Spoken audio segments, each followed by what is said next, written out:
Good morning class. Today we are going to study matter in our surrounding, that is first chapter of NCERT 9th class science subject.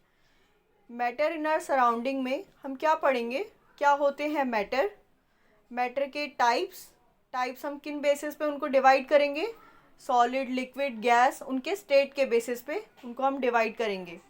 और आगे हम पढ़ेंगे कि matter को जब change एक दूसरे स्टेट से दूसरे स्टेट में होता है तो उसमें क्या क्या एप्लीकेशन हम यूज़ करते हैं ताकि वो चेंज हो जाए। तो फर्स्टली हम मैटर डिस्कस कर लेते हैं। What is matter? Matter is the substance which have mass and occupy space and matter is made up of tiny particles. Matter क्या होता है? ये एक ऐसा सब्सटेंस होता है जो कि मास ऑक्यूपाई करता है, स्पेस, एंड ये छोटे छोटे टाइनी पार्टिकल से मिलके बनता है। ठीक है, तो एक जो मैटर होता है वो किसको कह सकते हैं? किसी भी सब्सटेंस को मैटर कह सकते हैं। और वो क्या करता है? मास ऑक्यूपाई करता है। मास मीन्स वो अपने जो सराउंडिंग होता है उसमें एक फिक्स मास मीन्स एक स्पेस और एरिया ऑक्यूपाई करता है। ठीक है, उसे कहते हैं हम मैटर। और वो टाइनी छोटे छोटे पार्टिकल से मिलके बनता है जिसे हम मैटर कह सकते हैं। एग्जाम्पल क्या ले सकते हैं? जैसे कि सन, प्लैनेट, एयर, सन, स्टार एट्सेट्रा। ये जितने भी हमारे सराउंडिंग में चीज़ें हैं सब एक टाइप के मैटर ही तो हैं, जिनमें छोटे छोटे पार्टिकल्स बिल्टअप करके एक दूसरा सब्सटेंस बना लेते हैं। तो आगे देखते हैं हम कैरेक्टरिस्टिक्स ऑफ मैटर और पार्टिकल्स जो मैटर में प्रेजेंट होते हैं उनको, उनकी क्या कैरेक्टरिस्टिक्स होती हैं। ठीक है, दो कैरेक्टरिस्टिक्स ऑफ पार्टिकल। फर्स्टली क्या कैरेक्टरिस्टिक्स होती है? They have continuously moving particle. उनके पास क्या होता है? कंटिन्यूसली मूविंग पार्टिकल्स होते हैं। जो पार्टिकल्स एक दूसरे से अटैच होकर एक मैटर बनाते हैं वो क्या करते रहते हैं? मूव करते रहते हैं। एक मैटर के अंदर जितने भी पार्टिकल्स होते हैं वो कंटिन्यूसली मूव करते हैं। Whether they are less moving, least moving. कभी कभी ऐसा होता है कि आगे मैं आपको बताऊंगी कि जो पार्टिकल्स होते हैं किन स्टेट में सबसे ज़्यादा मूवेबल होते हैं, किन स्टेट्स में कम होते हैं और किन स्टेट्स में ना के बराबर होते हैं। ठीक है, तो ये एक फर्स्ट कैरेक्टरिस्टिक हो गई। देन दूसरी कैरेक्टरिस्टिक क्या है? They have space between them. जो पार्टिकल्स जो होते हैं मैटर के, उनके बीच में स्पेस होता है। एक फिक्स भी कह सकते हैं और नहीं भी होता है। वो ज़रूरी नहीं है कि वो फिक्स हो। स्पेस जो प्रेजेंट होता है पार्टिकल्स के बीच में वो प्रेजेंट होता है। मैटर के जो पार्टिकल्स होते हैं उनके बीच में जो स्पेस होता है वो प्रेजेंट होता है। They attract each other. अब ये जो एक दूसरे से पार्टिकल्स जो जुड़े रहते हैं एक मैटर में, तो वो क्या करते हैं? एक दूसरे को अट्रैक्ट करते हैं। फोर्स ऑफ अट्रैक्शन उनके अंदर लगता है ताकि वो एक सब्सटेंस और एक मैटर बना सकें। ठीक है, तो हम इन डिटेल में इन कैरेक्टरिस्टिक्स को स्टडी कर लेते हैं। They are continuously moving, first point यही था ना। Particle possess kinetic energy as the temperature rises, particle move faster because the kinetic energy increases. इसमें इन्होंने क्या बताया? जो पार्टिकल जो होते हैं मैटर के अंदर उसमें एक काइनेटिक एनर्जी वो पोज करते हैं। मीन्स उनके पास एक काइनेटिक एनर्जी होती है जो कि टेम्परेचर जैसे ही राइज होता है वो भी बढ़ती है, उसके जस्ट प्रोपोर्शनल होती है, डायरेक्टली प्रोपोर्शनल होती है। जैसे ही टेम्परेचर बढ़ेगा वैसे ही काइनेटिक एनर्जी बढ़ेगी। एंड काइनेटिक एनर्जी बढ़ेगी तो फिर वो और ज़्यादा फास्टर मूव करेंगे। मूवमेंट कंटिन्यूसली प्रेजेंट होता है ना, तो जैसे जैसे काइनेटिक एनर्जी बढ़ेगी मीन्स टेम्परेचर बढ़ेगा, वैसे ही हमारी मूवमेंट जो पार्टिकल्स की होगी वो बढ़ेगी। ठीक है, फिर नेक्स्ट क्या हमने पढ़ा है? They have space between them. उनके जो पार्टिकल्स जो मैटर को बिल्टअप करते हैं उनके बीच में स्पेस प्रेजेंट होता है। मीन्स ज़रूरी नहीं है कि ये फिक्स हो। देखिए, 3 स्टेट्स में मैटर पाए जाते हैं, सॉलिड, लिक्विड एंड गैस। ये आगे हम पढ़ेंगे, बट अभी हमें डिस्कस करना है the space between the particle. Space between particles जो होते हैं वो कैसा होता है? सॉलिड में क्या होता है? मिनिमम इन सॉलिड होता है। जो स्पेस होता है वो सबसे कम सॉलिड्स में पाया जाता है। क्यों? क्योंकि उसके बीच में अगर स्पेस पाया जाएगा तो वो उनकी प्रॉपर्टी चेंज हो जाएगी। वो जो सॉलिड की प्रॉपर्टी होती है, ये हमें पता है कि सॉलिड जो होते हैं बहुत ठोस होते हैं, हार्ड होते हैं, रिजिड होते हैं, राइट। तो ये आगे हम पढ़ेंगे, बट उसकी प्रॉपर्टी के बेसिस पे हम ये बता सकते हैं कि जो इंटरमॉलिक्यूलर जो स्पेस है, जो मतलब पार्टिकल्स के बीच में जो स्पेस है वो लीस्ट होता है, मतलब ना के बराबर स्पेस उनमें ना के बराबर प्रेजेंट होता है। देन दूसरा, मोर इन लिक्विड, लिक्विड में ज़्यादा होता है एज कंपैरिजन टू सॉलिड। अगर हम सॉलिड से कंपेयर करें space between particle in liquid, they are greater, ठीक है। जो पार्टिकल्स के बीच में स्पेस होता है वो ज़्यादा होता है अगर हम कंपेयर करें सॉलिड से। Then maximum in gases, gases में सबसे ज़्यादा स्पेस प्रेजेंट होता है बिटवीन पार्टिकल्स। क्यों? इसीलिए तो गैसेस कंप्रेसिबल नहीं होती, इधर उधर मूव कर सकती हैं, उनका कोई शेप साइज नहीं होता। वो हम आगे कुछ कैरेक्टरिस्टिक्स और पढ़ेंगे ना, जब डिफरेंट डिफरेंट स्टेट्स के बारे में, तो आपको आगे पता लगेगा, ठीक है। They attract each other, next हमारा कैरेक्टरिस्टिक क्या है? They attract each other. Maximum in solid, intermediate in liquid and negligible in gases. Maximum in solid क्या होता है? जो जो फोर्स ऑफ अट्रैक्शन होता है मैक्सिमम इन सॉलिड, वो एक दूसरे से जो पार्टिकल्स अटैच रहते हैं सॉलिड में, वो मैक्सिमम उसमें फोर्स ऑफ अट्रैक्शन होता है। जब मैक्सिमम फोर्स ऑफ अट्रैक्शन रहेगा तो फिर वो एक दूसरे से बहुत अच्छे ठोस तरीके से जुड़े रहेंगे, जिसकी वजह से उनका जो शेप होता है वो रिजिड होता है, फिक्स होता है, डिफिनाइट होता है। देन नेक्स्ट क्या है? इंटरमीडिएट होता है लिक्विड में, लिक्विड में ना ज़्यादा ना कम, बीच का रहता है फोर्स ऑफ अट्रैक्शन, ठीक है। तभी उनका जो फ्लूइडिटी होती है लिक्विड्स में प्रेजेंट होती है, क्योंकि जो फोर्स ऑफ अट्रैक्शन है मॉलिक्यूल्स के बीच में वो इंटरमीडिएट होता है। नेग्लिजिबल क्या होता है? गैसेस में नेग्लिजिबल, ना के बराबर होता है, मतलब आप मान सकते हैं कि ना के बराबर फोर्स ऑफ अट्रैक्शन गैसेस के पार्टिकल्स के बीच में प्रेजेंट होता है।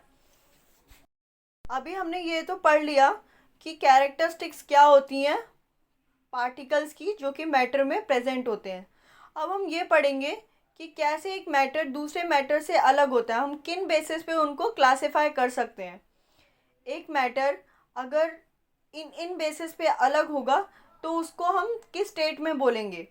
तो इनको 3 टाइप से हम क्लासिफाई कर सकते हैं, which are solid, liquid and gases, ठीक है। तो 3 स्टेट्स ऑफ मैटर होते हैं, 3 इनके फॉर्म्स होते हैं, जो भी मैटर होता है वो 3 फॉर्म्स में डिवाइडेड होता है। फर्स्टली सॉलिड, तो फर्स्टली सॉलिड को डिस्कस कर लेते हैं। They are having definite shape, जो सॉलिड होता है उनका डिफिनाइट फिक्स शेप होता है, मतलब वो एक उनका निश्चित होता है, वो शेप चेंज नहीं हो सकता। मतलब हम कुछ चेंजेस कर सकते हैं, बट जैसे हम उनको एटमॉस्फेरिक प्रेशर, एक नॉर्मल टेम्परेचर, रूम टेम्परेचर पे देखेंगे तो उनका शेप जो होता है वो चेंज नहीं होता, डिफिनाइट शेप होता है।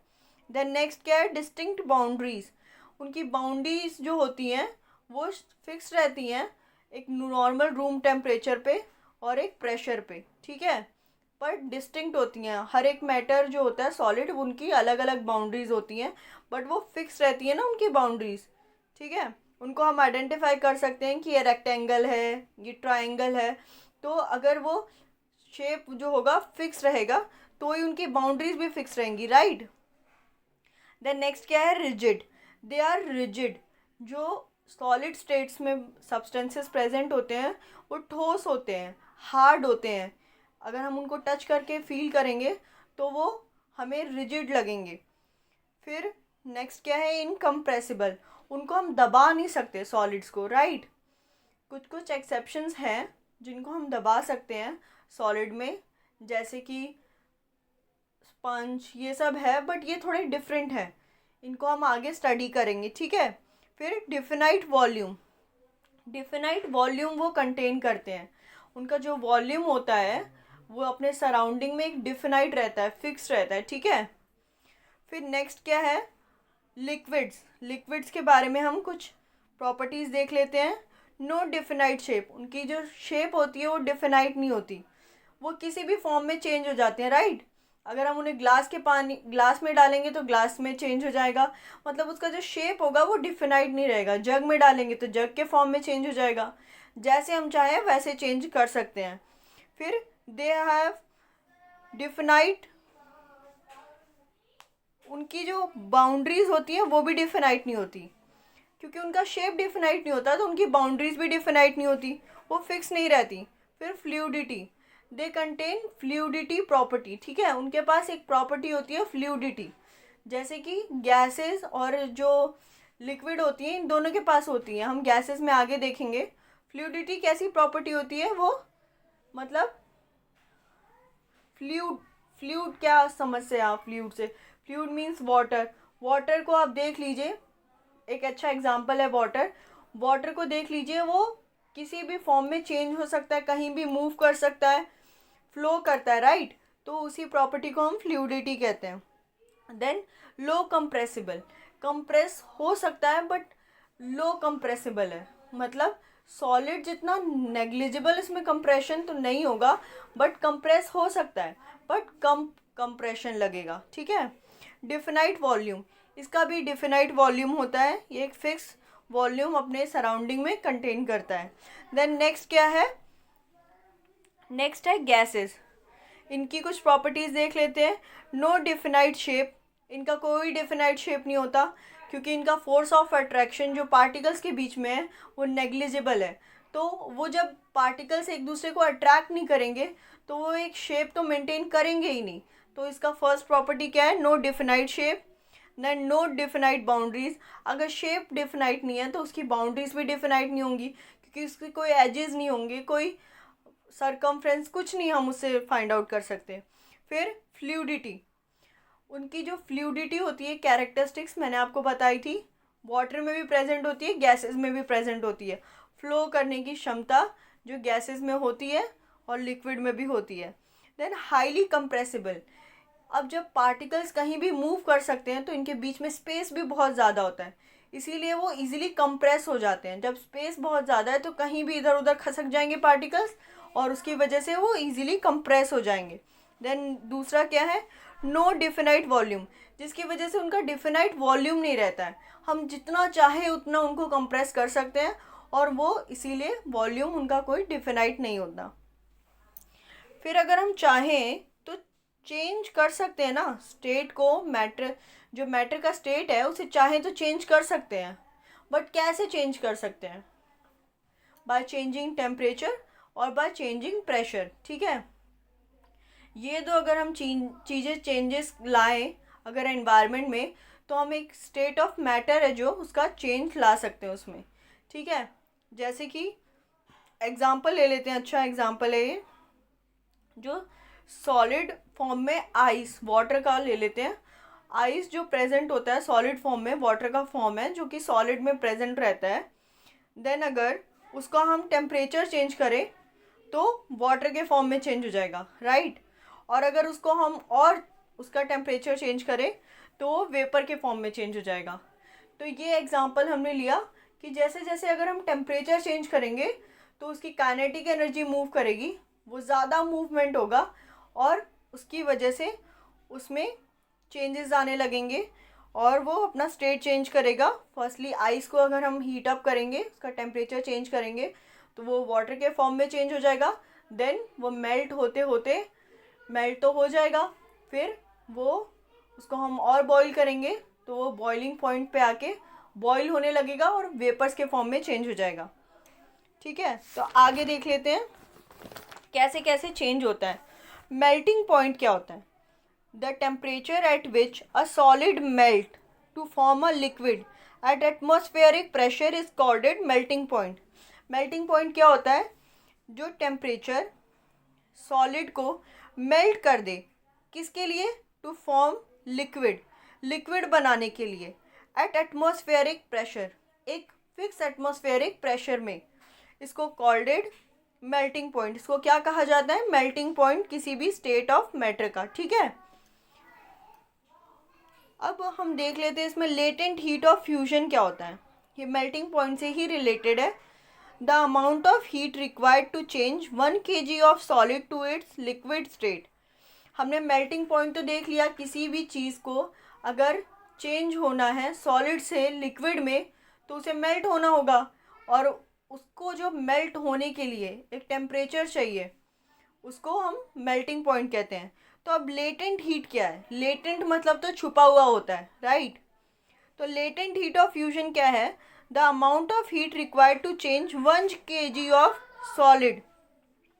1 kg सॉलिड को अगर हमें चेंज करना है लिक्विड में, और उसके लिए जितना हीट हमें रिक्वायर्ड है चेंज करने के लिए, उस हीट को हमें कहते हैं लेटेंट हीट। मतलब जैसे कि अगर आप आइस को हीट अप करेंगे तो वो चेंज हो जाएगा, पानी में तो चेंज होगा ना। तो उस जो हीट जो उसे चेंज करने में हेल्प करती है पानी में, बट उस टाइम टेम्परेचर जो होता है वो राइज नहीं होता, उस हीट को हम क्या कहते हैं? Latent heat. Then boiling point क्या होता है? The temperature at which a liquid boil to form vapour at atmospheric pressure is called at boiling point. अब बॉइलिंग पॉइंट क्या होता है? एक टेम्परेचर हमें रिक्वायर्ड होता है जो कि लिक्विड को बॉईल कर देता है टू फॉर्म वेपर। लिक्विड को बॉईल करता है किसके लिए? फॉर्म में चेंज होने के लिए, वेपर के फॉर्म में चेंज होने के लिए। At atmospheric pressure is called at boiling point. एक फिक्स एटमॉस्फेरिक प्रेशर पे उसको चेंज कर देता है, किसको? लिक्विड को to vapour, is called at boiling point. ठीक है। अब इसमें हम देख लेते हैं लेटेंट हीट ऑफ वेपराइजेशन क्या होता है। Latent heat of vaporisation means the amount of heat required to change liquid to its gaseous state. जो हीट हमें रिक्वायर्ड होती है कि जो लिक्विड है उसे गैसियस स्टेट मतलब वेपर फॉर्म में चेंज करने के लिए जो हीट रिक्वायर्ड होती है, उसे लेटेंट हीट ऑफ वेपराइजेशन कहते हैं। ठीक है। अब हम देख लेते हैं सब्लिमेशन क्या होता है। The change of solid directly to vapour on heating and vapor into solid on cooling without passing through a liquid state is called sublimation। ये अच्छा प्रोसेस है। क्या होता है इसमें? चेंज हो जाता है जो सॉलिड, जो हमें रिक्वायर्ड हीट होती है, हम हीट इसमें लगाते हैं, हीट यूज़ करके जो सॉलिड जो मैटर होता है वो वेपर फॉर्म में डायरेक्टली चेंज होता है, लिक्विड में आता ही नहीं है। जो बीच का स्टेट है लिक्विड उसमें आता ही नहीं है, डायरेक्टली किस में चेंज हो जाता है? वेपर फॉर्म में। और डायरेक्टली वेपर फॉर्म में चेंज होके अगर हम उसका टेम्परेचर कम करें तो फिर वो डायरेक्टली सॉलिड फॉर्म में वापस चेंज हो जाता है, बट लिक्विड फॉर्म में ही नहीं आता। तो इस जो प्रोसेस है इसको क्या कहेंगे? सब्लिमेशन। इसका एग्जांपल अच्छा इन्होंने लिया है, कैम्फर इसका अच्छा एग्जांपल है। बट दूसरा जो एग्जांपल है अमोनियम क्लोराइड का, ये इसमें लिया हुआ है। अमोनियम क्लोराइड को अगर हम हीट करेंगे तो डायरेक्टली वेपर फॉर्म में चेंज हो जाएगा, और अगर हम उसे वेपराइज करें, वो वेपराइज हो गया है क्योंकि वो वेपर फॉर्म में चेंज हो गया। अब अगर उसे हम कूल करेंगे मतलब उसका टेम्परेचर लो करेंगे तो वो डायरेक्टली सॉलिड फॉर्म में चेंज हो जाएगा, बट लिक्विड फॉर्म में आता ही नहीं है। इस प्रोसेस को क्या कहेंगे? Sublimation. Thank you for watching my channel and this YouTube video. अगर आपको अच्छा लगा है तो प्लीज़ आगे शेयर करिए, और ये आपके लिए वीडियो कितनी यूज़फुल रही मुझे इसके थ्रू पता लग जाएगा। लाइक करिए, शेयर करिए, सब्सक्राइब करिए। Thank you.